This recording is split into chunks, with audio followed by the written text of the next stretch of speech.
कहानी का शीर्षक है कैसा डॉक्टर है ये। विंटर का समय था और मुझे कुछ दिनों से अपने बॉडी पे इचिंग हो रही थी। मैं इग्नोर किया, पर मुझे ऐसा लग रहा था कि जैसे खुजली मची ही जा रही है। एक दिन मैं आई हॉस्पिटल से अपने आँखों का चेकअप करवा कर घर लौट रही थी। दवा भी लेना था आइज़ की, तो वो भी लेकर साथ में लौटी।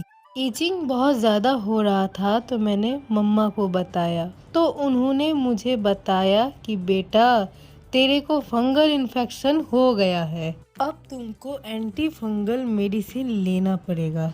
मैं ये स्किन इन्फेक्शन के बारे में ज़्यादा कुछ नहीं जानती थी, पर मम्मी ने मुझे जब सब बताया, फिर धीरे धीरे फंगल इन्फेक्शन और भी सीवियर होता जा रहा था। दवा लेने के बावजूद ये ठीक नहीं हो रहा था। मम्मी बस ये दवा लाती वो दवा लाती, पर कोई फ़ायदा नहीं होता था, बस पैसा ही खर्च होता जाता था। फिर भी मम्मी को यह था कि पैसा जितना भी लगे बस तुम ठीक हो जाओ। डॉक्टर से भी पर वीक चेकअप करवाती थी, पर कुछ फर्क ही नहीं पड़ा, पर कोई आराम नहीं होता था। फिर उनको सबसे बड़ा स्किन स्पेशलिस्ट हॉस्पिटल का पता चला, पर हॉस्पिटल भी बहुत दूर है और डॉक्टर्स विजिट भी बहुत ज़्यादा है। मम्मी पैसे जोड़ जोड़ कर मुझे वहाँ ले गई, और यहाँ खुजली से बहुत बुरा हाल हो गया था मेरा, इसलिए मैं एक काम भूल गई थी। मैं गलती से येलो चश्मा ही पहनकर चली गई थी, जो कि रेटिनाइटिस पिगमेंटोसा के पेशेंट्स को लगाना ही पड़ता है, और वाइट चश्मा से कुछ भी नहीं दिखता, इसलिए वाइट चश्मा को मैं अवॉइड किया करती थी। घंटों तक इंतजार करने के बाद मेरा चेकअप का टाइम आ गया और मैं अंदर चली गई। हॉस्पिटल में रोशनी नहीं के बराबर थी, इसलिए मुझे देखने में बहुत ज़्यादा असुविधा हो रही थी। मम्मी डॉक्टर तक मुझे पहुंचाई, पेशेंट सीट पर मुझे बिठाई, और शायद डॉक्टर ने भी यह देखा होगा कि मैं टटोल कर चल रही थी और मैं येलो चश्मा भी लगाई हुई थी। मैंने अपनी पुरानी दवा और प्रिस्क्रिप्शन इस वाले डॉक्टर को दिखाया, और फंगल इन्फेक्शन वाला एरिया भी दिखाती हूँ। सब देखकर बोला कि आपने अपनी मेंटल इलनेस वाली प्रिस्क्रिप्शन क्यों नहीं दिखाई। ये सुनकर डर गई और सोचने लगी कि शायद ये खुजली मानसिक रूप से बीमार लोगों को ही होता होगा। फिर भी डॉक्टर से पूछती हूँ कि क्यों आपने ऐसा बोला, और ऐसा मेंटल इलनेस वाला प्रिस्क्रिप्शन तो मेरे पास है भी नहीं, तब मैं आपको कैसे दिखाऊं। तब डॉक्टर ने अपना आंसर दिया, तुम तो येलो चश्मा लगाती हो, लोग तो वाइट चश्मा लगाते हैं, तो तुमको मेंटली डिसेबल नहीं बोलूं तो क्या बोलूं। अब जरा सोचिए आप लोग कि अगर डॉक्टर ने जो चश्मा दिया है वो मैं नहीं लगाऊं और कुछ दूसरा ही लगा लूं, तो मेरा भी तो लॉस होगा, मुझे तो फायदा नहीं मिलेगा, और फिर मैं डॉक्टर को ही बोलूँगी कि भाई आपने कैसा चीज़ दे दिया, मुझे तो कोई फ़ायदा ही नहीं हो रहा। अरे मैं पहले पहन के उसको यूज़ तो करूँ, उसका एक बार अनुभव तो लूँ, तो फिर मुझे खुद ही पता चल जाएगा कि दुनिया में क्या सही है क्या गलत है और हमारे लिए कितना % इलाज आ चुका है। अब ये सुनने के बाद तो मेरी मम्मी और मेरा गुस्सा सातवें आसमान में चढ़ गया था।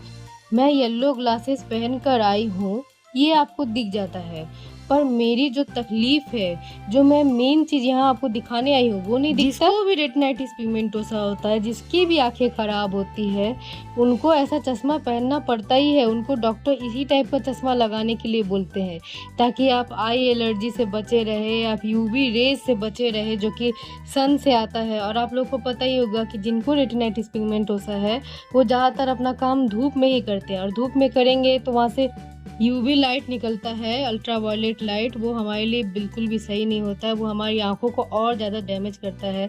तो क्या लोग कहेंगे आरपी को कुछ भी हो जाओ, तो क्या हम लोग कुछ भी हो जाएं? नहीं, हमें भी जीने का हक है, हम भी स्वस्थ तरीके से जिएंगे। मैं उस डॉक्टर को जवाब देती हूँ, यहाँ मेरा एलर्जी से बुरा हाल हो रखा है और आपको मेरी चश्मे से प्रॉब्लम है। आप क्या आई डॉक्टर हो जो मैं आपको सब कुछ बताती रहूं? आप स्किन के लिए दवा दीजिए और मुझे यहाँ मजाक का पात्र मत बनाइए। और क्या आपको पता है कि रेटिनाइटिस पिगमेंटोसा कौन सी बीमारी होती है? ये आँखों में होती है और इसमें क्या-क्या करना पड़ता है? अगर आपको नहीं पता तो मैं बताते-बताते बहुत ही लंबा हो जाएगा यहाँ पे कहानी, इसलिए मैं आपको नहीं बताना चाहती और वो यहाँ पर बाकी लोग भी सुन रहे हैं और आपने सभी के सामने मेरा मज़ाक बनाकर रख दिया है। मैं घर आती हूँ और आते ही रोने लग जाती हूँ। मैं अपनी मम्मी को बोलती हूँ मैं अब येलो ग्लासेस नहीं पहन कर जाऊँगी कहीं भी और पहनना ही नहीं चाहती। मम्मी मुझे समझ गई और बोली, तुम अभी टीन एज में हो इसलिए तुम्हें इतना बुरा लग रहा है। याद करो तुमको लोग बचपन से ही तो ऐसा बोलते हैं, किसी को कहाँ पता कि तुमको कम दिखता है और तुमको क्या-क्या तकलीफ़ें होती हैं। अभी हमें रेटिनाइटिस पिगमेंटोसा के ऊपर अलग से एक जानकारी लोगों को देनी चाहिए, जिससे लोग अवेयर हो जाएँ और उनको पता भी चले कि इसमें क्या तकलीफ़ होती है। अब मत रो, तुमको ट्यूशन टीचर, स्कूल टीचर सब ने बोला, बेटा अब तो इस चीज़ की आदत डाल लो और चुप हो जाओ, ठीक है? मुझे मम्मी ने इतना समझाया पर फिर भी मैं रोना शुरू कर देती हूँ तेज-तेज और बोलती हूँ मम्मी को कि मैं अब बाहर वाइट ग्लासेस ही पहन कर जाऊँगी मम्मी। मम्मी बोली, ठीक है बेटा, जो तुमको सही लगे। तुम्हें तो वाइट ग्लास में से दिखता नहीं है, इसलिए मैं तुम्हारा और ज़्यादा ध्यान रखा करूँगी बाहर। तुम टेंशन मत लेना, वहाँ फिर चेकअप के लिए मैं जाऊँगी अब। हाँ, सभी को एक मेडिसिन दिया जाता है जो बिल्कुल सेम होता है। वो मैं खुद पेशेंट बनकर जाऊँगी और तेरे लिए दवा लेकर आऊँगी। हाँ, मुझे भी थोड़ी एलर्जी की प्रॉब्लम है। बाकी दूसरी प्रिस्क्रिप्शन वाली दवा शायद तुझे सूट ना करे क्योंकि वो मेरे को देख कर दिया गया है और आज मैं मम्मा के कारण ही ठीक हो पाई हूँ। आई लव यू मम्मा। अगर आप लोगों को ये स्टोरी अच्छी लगी हो तो please subscribe my channel, like